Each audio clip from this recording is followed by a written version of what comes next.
Hey, welcome in on a special evening. I'm actually filming this on New Year's Eve. So Happy New Year to everybody, if I haven't already said that to you. Tonight I'm tackling the small but very influential and very important and very unique catalog of the Austin, Texas band formed in 1965.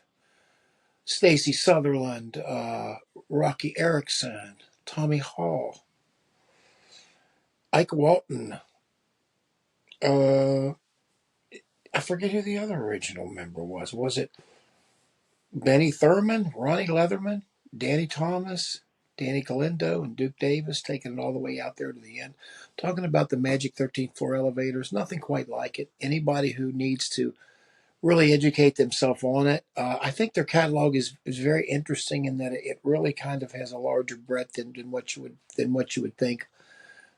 Obviously, there's the common thing that everybody hears, and that's the jug and the technique of Tommy playing the jug, which is really unusual when you hear the song, probably the most common song I heard from Nuggets and everything else, "You're Gonna Miss Me," or this version by the Spades doesn't have the jug, but the stuff with the elevators clearly does. And it's interesting the way that Tommy did this, and it's interesting that Tommy stayed right till the very end of this. They're the first band to openly endorse drug usage, despite tales of incredible hardship. I mean, I can't believe some of the stuff they dealt with around Kerrville and the things they dealt with when they were, from the way the cops would just hunt them down for a seed of marijuana and stuff. I mean, it was just insanity. And you think that there was all this, these resources guided towards that. So somehow they thought that would be it. I mean, Rocky, you follow what happened with Rocky and from his documentary and stuff, which is harrowing. And, in itself, and you find him, at the Rusk Mental Institution, writing things, but undergoing electric shock therapy. I mean, it's for marijuana. I know he's from a crazy household, and when you look at it, and you look at his mother, and his whole story's one thing, and then the horror rock later that developed into, and all that. And we're not going to talk about that. We're going to talk about the elevators, and during some of it, I guess Rocky's condition, varied. The beginning. They really liked it. They really wanted him in the band. Stacy was a great guitar player. Ike Walton was a decent drummer. And so they got together and did some stuff for Contact, and then he ended up bought out by after they ended up being bought out by you're gonna miss me and Try to Hide was the first thing I'm looking here through, and then they started playing in spring in 1966. And they made the charts with "You're Gonna Miss Me" here at number 55. So they went to Dick Clark and they went on the West Coast, and you can see that stuff online. International artist label, really strange label from Texas. And when you look at things now and you look back on it, there certainly was a certain professionalism. I mean, that rock show that they put on there, the Texas International Festival, that was beyond belief in 1969. But that was kind of, if you look at that, that was kind of at the end of when the label, at least with respect to the bands that to the elevators and stuff, the ones that were there at the beginning. I would also, to follow things up, to kind of get some idea of some of the madness, reading this, and to me, a lot of it's amazing that they could even get some things done. But what happened was they did at the end they did Easter Everywhere, and Tommy was a little more guiding Rocky. Rocky was kind of in and out there with his relationship with Dana and all, and you'll hear about that all in the movie and other things. But brought him back in Easter Everywhere, singing some great stuff and great record.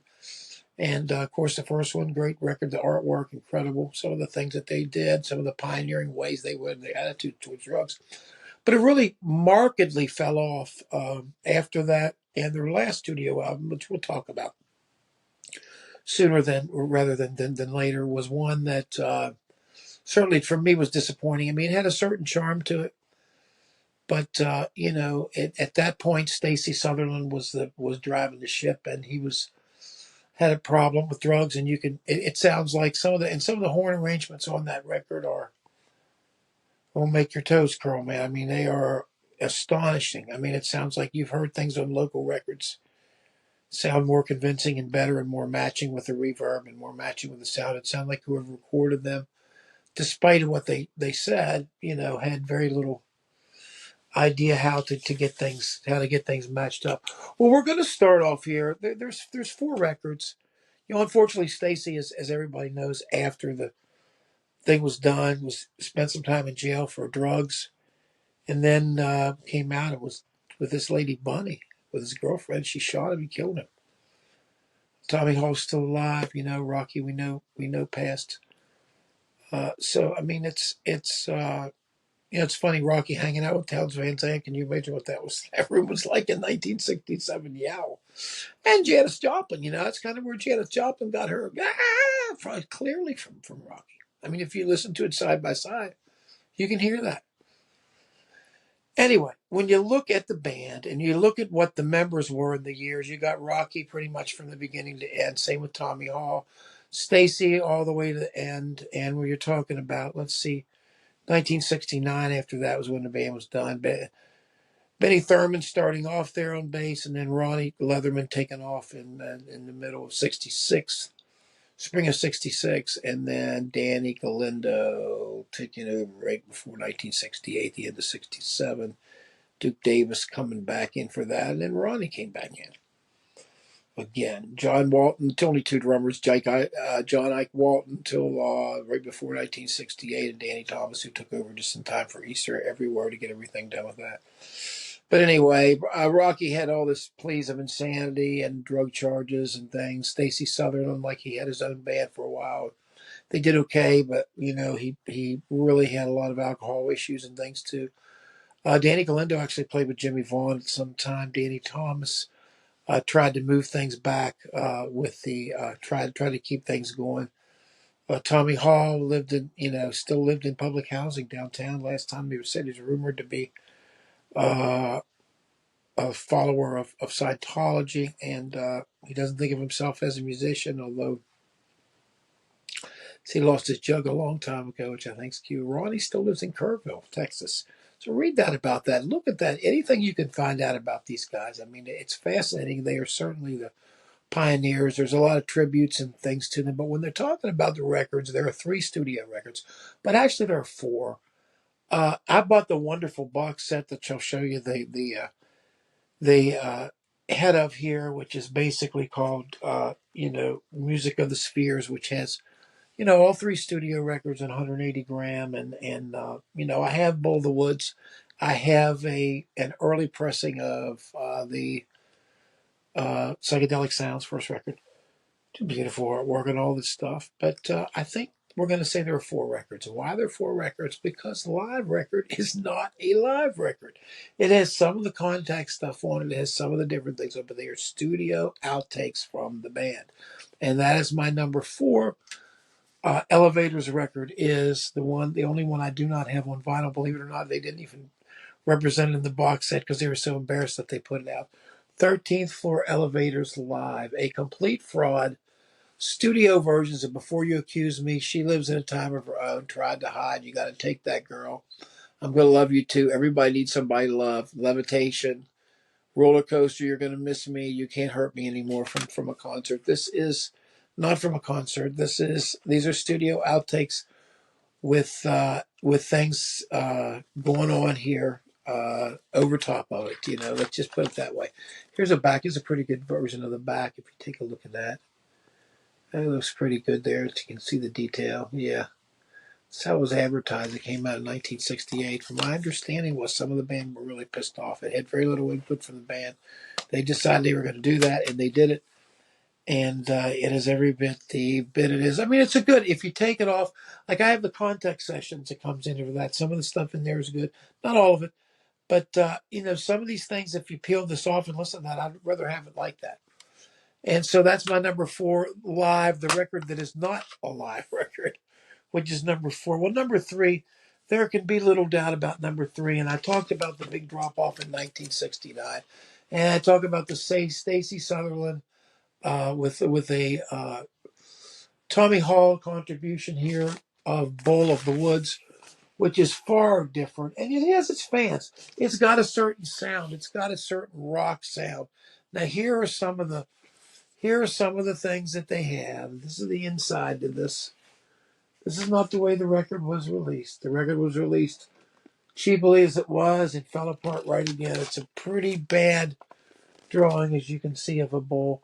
Bull of the Woods, what a strange record. Living On is a nice rock song starting, but it's kind of different. Barnyard Blues is it's okay.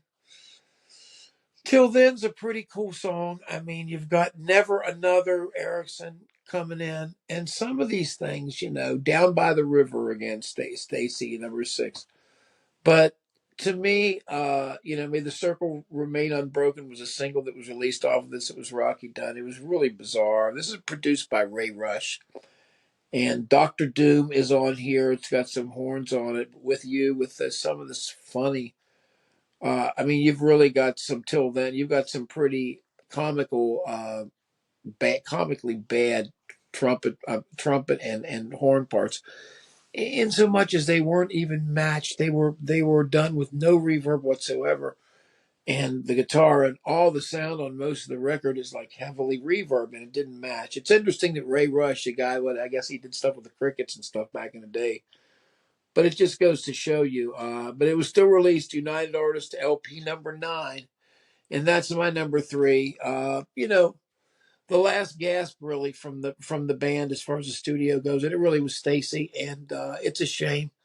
But Stacy really kind of, always had a problem of some sort. And if you can read the origins and you can read what happened to him, it's a sad, sad story. I mean, when he got out of jail and everything got straightened out, then he got tied up with a girl and she ended up shooting him. And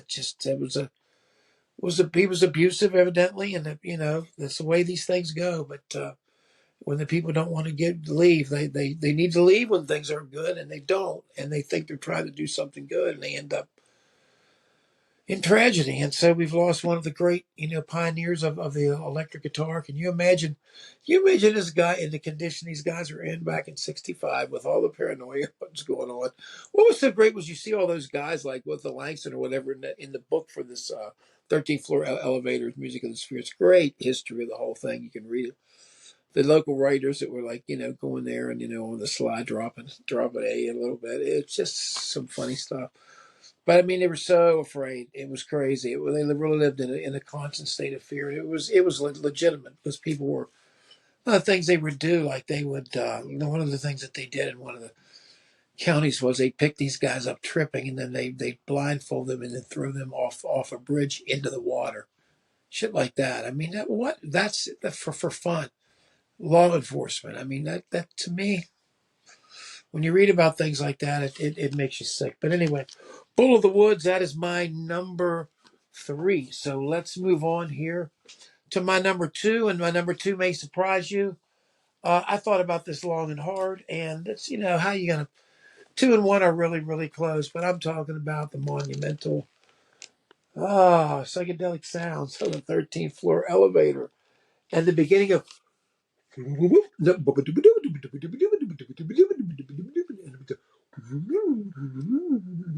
know how he did that one, John. You don't know how young you are through the rhythm, Monkey Island roller coaster, fire engine. I mean, with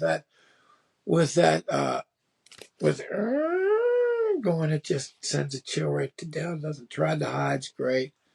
Don't fall down. Super great. Splash one. Reverberation. Engineer Bob Sullivan. You got to give these guys a little bit of credit. It's a little stilted, but I'm sorry, hiccups.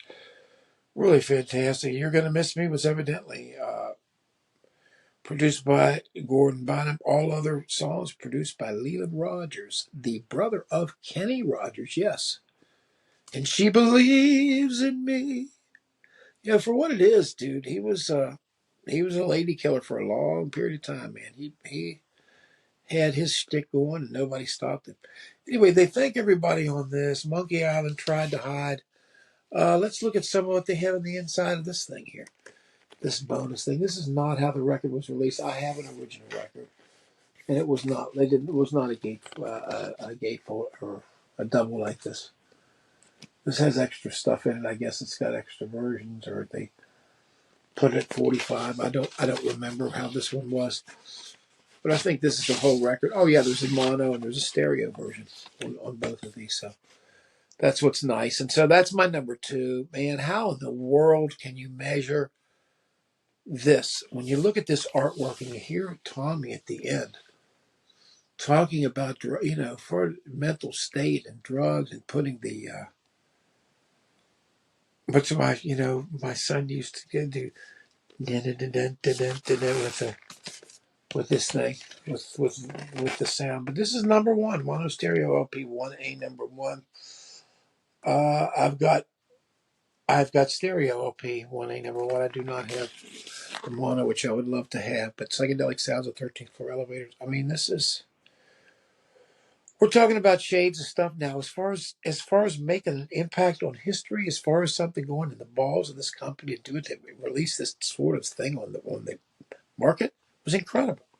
I mean, you talk about the people behind this that own the company. You got to hand it to them. I mean, to be able to go on a limb for this, but I guess they saw the success in the Austin bars, and that's what was happening. And Austin always is happening so much, and Houston and different places. I mean, different places going. Uh, Incredible.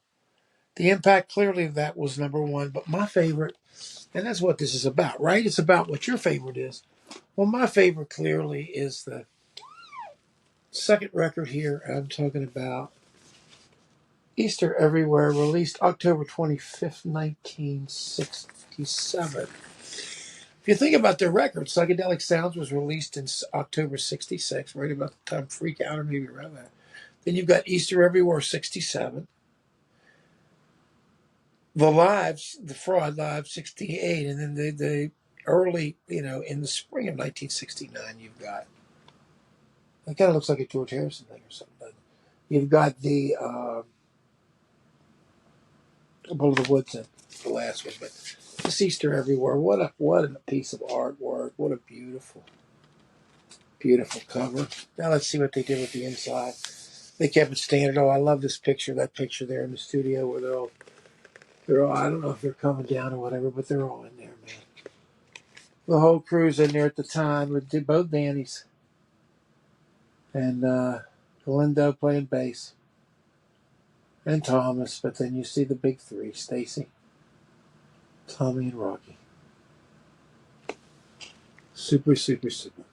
And Leland Rogers, of course. And that pick down here, right in the middle, over Stacy. Isn't that funny? Uh, but anyway, some other stuff here, some other relics in here. There's like some booklets in there. I know there's a big book in here. I just love that old drawing on the back. You talk about slip inside this house, way down so with a slide machine. It just sounds so harrowing. Then she lives with John Walton. I know that they don't credit him on it, but he's on Levitation and lives in a time frame. You can just tell. Nobody to Love is probably the best Stacy Sutherland song. Really, really great. Baby Blue and their cover of Dylan. Really, really faithful and good. I love Earthquake, Dust. Levitation, of course, is a classic covered by Julian Cope, actually. I Had to Tell You and Leave Your Body Behind. Wow. Yeah, I just think this one's my favorite, personally. There's some other nice, interesting stuff on numbers, international artists 2 through 4. But this is number 5, man. And this is the 5th record on, and it's my favorite one. Produced by Leland Rogers. Again, photos, Guy Clark. Not that Guy Clark. Russell Wheelock. Flash graphics, Frank Davis. Printing by Tanner in Texas, San Antonio. So, pictures then at the back, and again, two Dannies, and then the 3 main dudes, man, there they are. And it's one of a kind. And this man, never, ever will they get enough credit. And when you read and you see what all they went through, Rocky's paid a lot for it. I mean, I think a lot of Rocky's illness came from that. Certainly came from a dysfunctional thing. But here's a beautiful cover I got for Music of the Spheres. If you look at the other side, it's beautiful too. It's a nice box set. It was out for a very short period of time. My friend John got it for me. I've got to give him a call. I wonder how he's doing. Really nice. Inside it too, you get. Let me show you something else. What you get. You get this packing slip of this thing. It says what number this is. What does this say? It's number